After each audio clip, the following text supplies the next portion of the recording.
सत्संगत जी, प्यार से कहना धन निरंकार जी। रांची में यहाँ आए सभी सत्संग के लिए मन में उद्देश्य ये कि संतों की वाणी सुनने का अवसर मिलेगा। जो वचन आ रहे थे, चाहे भजन रूप था, कविता रूप थी, एक स्पीच के माध्यम से, कोई भी एक रूप रहा हो,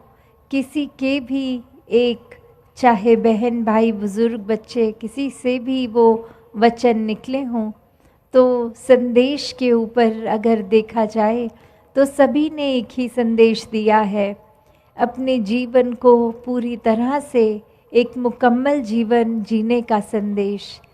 कि संसार में आए हैं तो जाना भी है, और जो ये ज़िंदगी जीना वो पूर्णता से कैसे जीना है। अगर सिर्फ अपने ही लिए एक खुदगर्ज बन के, एक अपने ऊपर फोकस करके, तो कैसे फिर ये जीवन आसान हो पाएगा। कि अगर हम सिर्फ अपने ऊपर ही सेल्फ सेंटर्ड रहेंगे, केंद्र हम अपना आप को ही एक, अपने आप को कैसे श्रेष्ठ बनाया जाए, अपने जीवन में एक महत्वता हमें खुद के अलावा हर एक को देनी है। ये संदेश है कि कैसे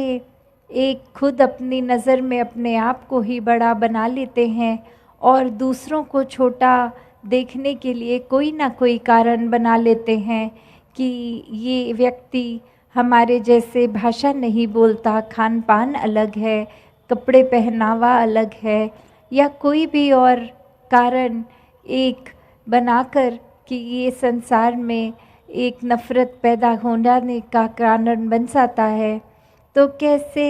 एक ये कारण ही जड़ से जब मिट जाता है, और वो नफ़रतों का कारण जड़ से कैसे मिटता है,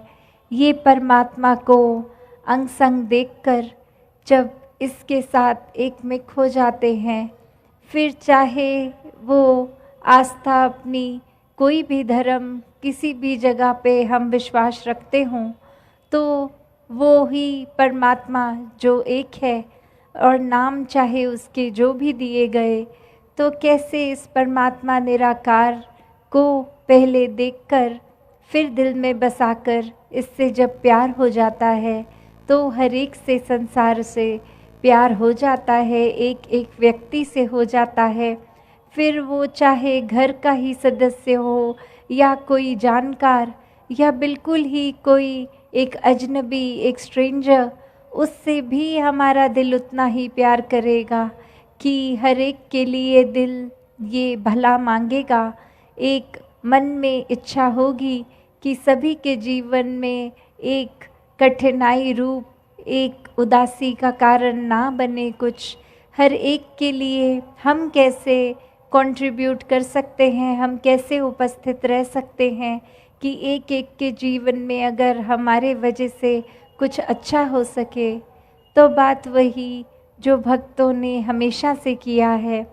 कि एक अपना जीवन इस परमात्मा को जान के बहुत ही सुनहरा कर लिया है। परमात्मा को अंग संग देख के हर समय एक अपना मुख उज्ज्वला कर लिया है, ये रोशनी से जो हर समय एक ये लौ है, और इसने तो एक हर चीज़ को साफ साफ दिखाना है। जैसे अभी भी चाहे रात का समय है, बाहर तो अंधेरा है, पर इधर पंडाल में ये अगर लाइट्स हैं तो बिल्कुल ये रोशनी उतनी ही लग रही है जितनी सूर्य की किरण पड़ने पर लगती है। तो बात वही कि ये सब लाइटें तो चलो कुछ देर के लिए हैं, एक ऐसी सच्चाई की रोशनी जो हर समय एक जैसी रहने वाली है, जो समय के साथ नहीं बदलती, जो एक शारद के जो पास रहने वाली, कि इतनी एक अपने अंदर भी बाहर भी बहुत ही करीब एक ये बात की एक ही है, चाहे वो परमात्मा नाम दे, कुछ भी नाम दे, कि कैसे ये वाहिद एक ही अल्लाह है। और यहाँ एक सिर्फ अपने भावों के ऊपर बात बात केंद्रित करें कि हमें अपने जीवन में जब ये परमात्मा को देखना है, पहले जो देखना इस मनुष्य जन्म में ही पॉसिबल है, तो अभी देखकर ही इसको, इससे प्यार कर लें। एक जीवन में इसके ऊपर जब केंद्रित रहेंगे तो फिर हर चीज़, चाहे हम दिनचर्या में जो भी कर रहे हों, भोजन खा रहे हों, सो रहे हों, जागे हों, ये कुछ कार्य कर रहे हों, तो सभी कार्य करते हुए भी इस परमात्मा को दिल में अगर बसाया है तो ये निराकार से जहाँ प्यार करते हुए हर कार्य संभव हो जाता है बहुत आसानी से करना। वहीं अगर हम इसके विपरीत जाते हैं, परमात्मा को दिल से निकाल देते हैं, तो कुछ भी कार्य कर रहे होंगे, एक उसमें कुछ ना कुछ हमारा, चाहे वो थकावट का एक रीज़न बन जाएगा या फिर एक हमारा ध्यान ही किसी एक बुरी चीज़ की ओर जाएगा जिससे मन में खटास भी होगी, एक हमारा चिड़चिड़ापन हो जाता है। तो कैसे हर समय आनंद की अवस्था में रहना, ये सिर्फ़ और सिर्फ़ परमात्मा के साथ जुड़कर ही हो सकता है, वरना दुनिया में तो हर चीज़ ने अलग अलग तरीके से चलना है और हर चीज़ हमारे मुताबिक नहीं हो सकती। तो फिर एक अगर दुनिया को ही सच्चाई मानकर इसी के रंग में रंग जाएंगे तो फिर ये एक अवश्य ही हमें बेचैनी का एहसास रहेगा, हर चीज़ के साथ जुड़ी हुई एक बेचैनी ही रहेगी।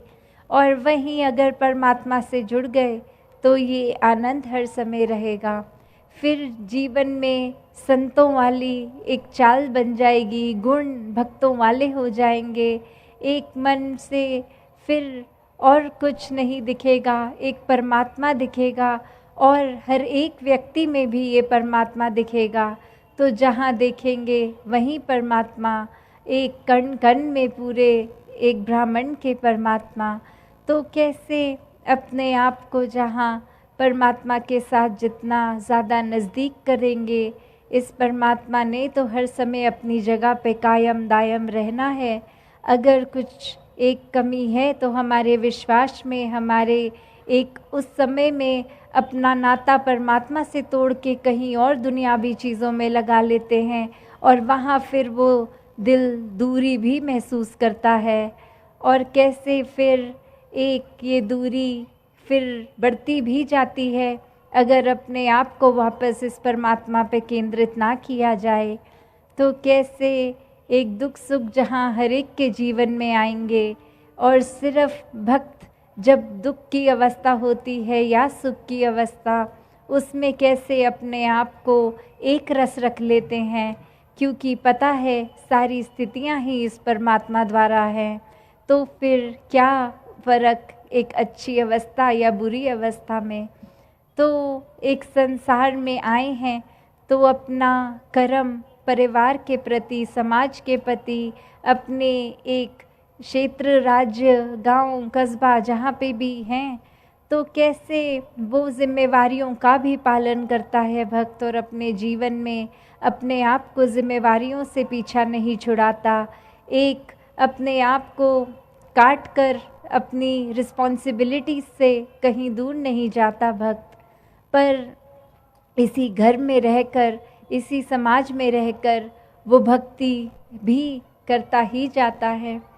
कैसे हम हर एक में वो पोटेंशियल है कि अपना पूर्ण रूप को पहचान लें। जब इस परमात्मा के दर्शन कर लेते हैं तो अपनी असली पहचान जो कि परमात्मा ही है, ये समझ आ जाती है इस आत्मा को कि एक शरीर के ऊपर नहीं, एक आत्मा का असली आधार ये परमात्मा ही है। शरीर तो कुछ सालों के लिए ही इस परमात्मा ने दिया है और इसी शरीर में होते होते इस परमात्मा को जानकर इसके साथ एकमिक वाली अवस्था रहे। तो कैसे हर समय एक भक्त जो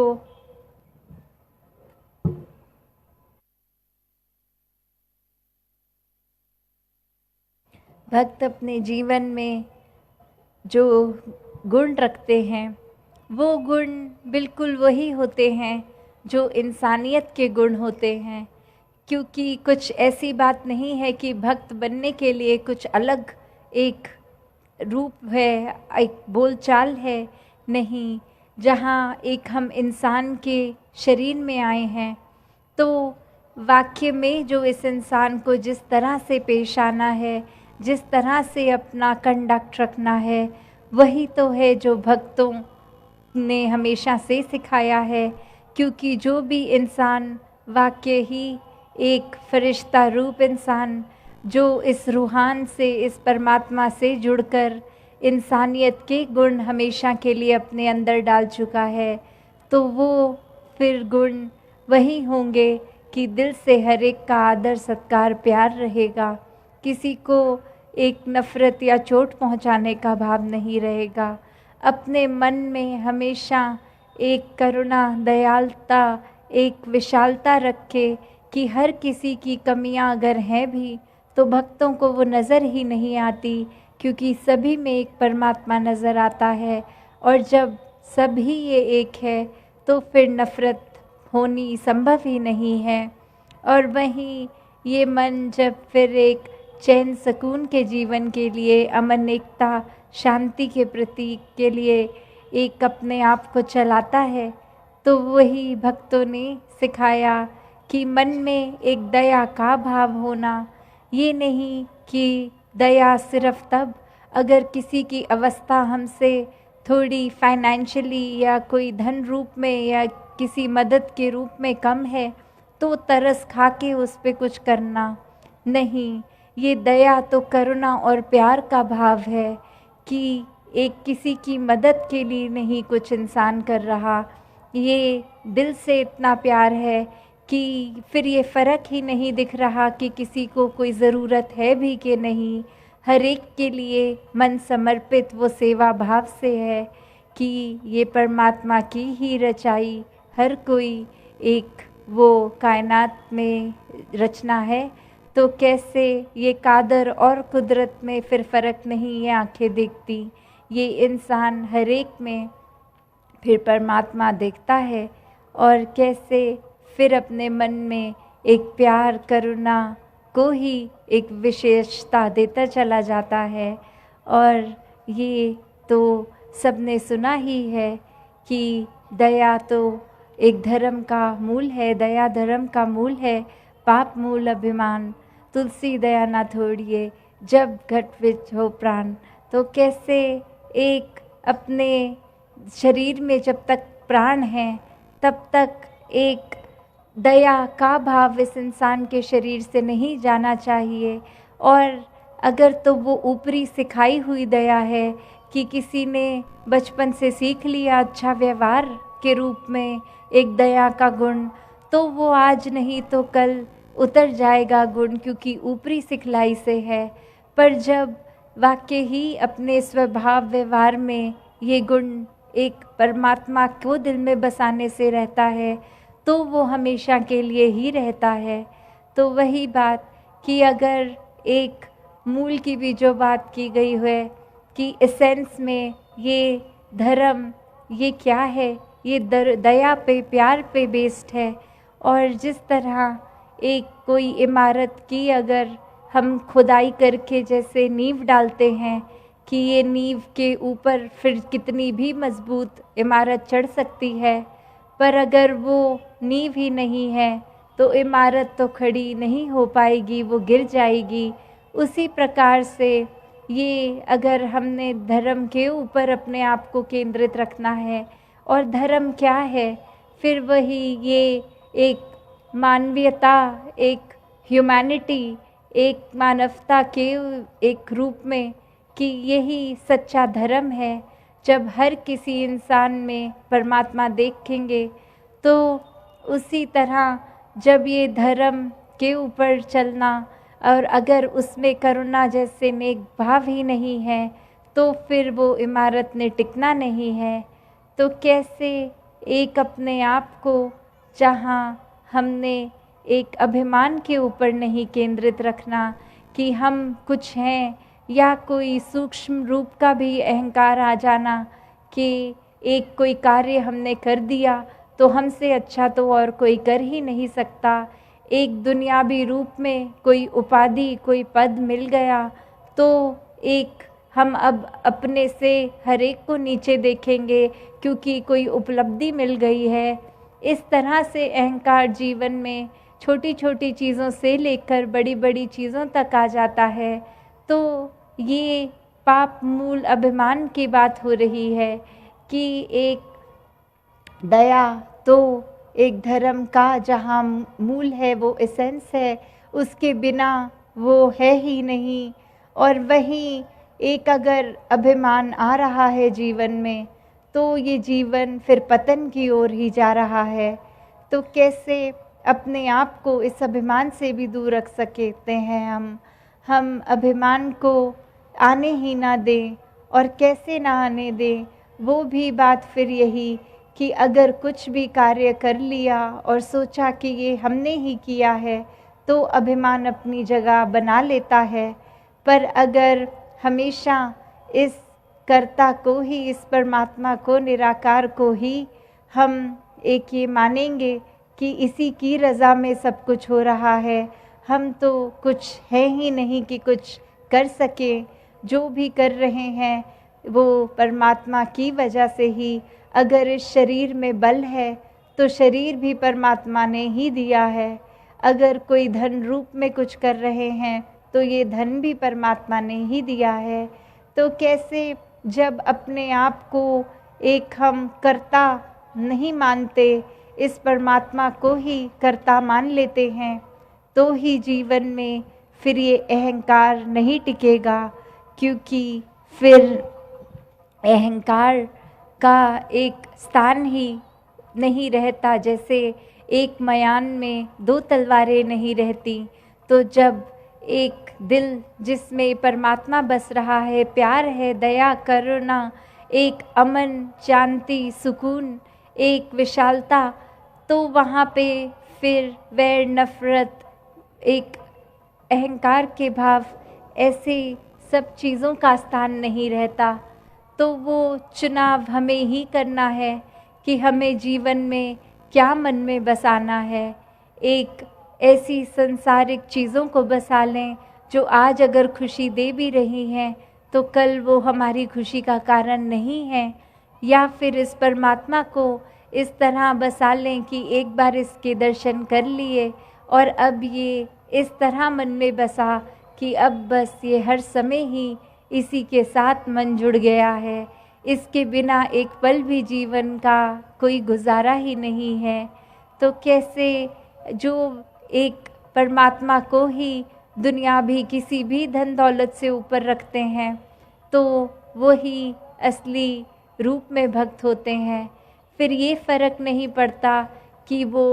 अमीर हैं या गरीब हैं, ये धन तो सिर्फ जीवन मात्र का गुजरान ही है। एक भक्त कबीर जी जैसे कुटिया में रहने वाले भी ऊंचे भक्त हुए और महलों में रहने वाली एक मीराबाई भी एक उस रूप में तो चाहे धनी, तो भी उनके जीवन में जब तक ये सच्चा धन नहीं आया तब तक उन्होंने अपने आप को अमीर नहीं माना। तो कैसे एक आध्यात्मिक होने का मतलब ये नहीं कि कुछ सांसारिक उपलब्धियां आध्यात्मिक होने से मिलेंगी, परमात्मा का नाम लेंगे तो कुछ हासिल होगा, नहीं। ये परमात्मा को जानना, इसका नाम लेना तो तब ही आनंद का कारण बनता है जब इसको पहले देख लेते हैं। ये परमात्मा ने इस इंसान को रचकर इंसान से क्या एक काम करवाने हैं, वो अच्छाइयों वाले काम करने फिर हर पल में जब ये इंसान शुरू कर देता है तो ही पूर्णता से वो इंसान है। वरना तो सिर्फ एक शरीर इंसान का और कर्म तो फिर हैवान वाले हैं। तो हमें ही एक परमात्मा का आसरा लेकर ये सोझी बनानी है कि हम किस दिशा में जाएं। तो जहाँ हर एक ने सेवा सिमरन सत्संग करते हुए अपने जीवन को निराकार के एक एहसास में हर पल बिताना है, वहीं अपने जीवन की जो भी कर्तव्य है उनको भी निभाना है। अपने जीवन में फिर एक और ज़्यादा अच्छाई को बिठाना है, पूर्णता से इंसान बनना है। सत्संगत जी, धन निरंकार जी।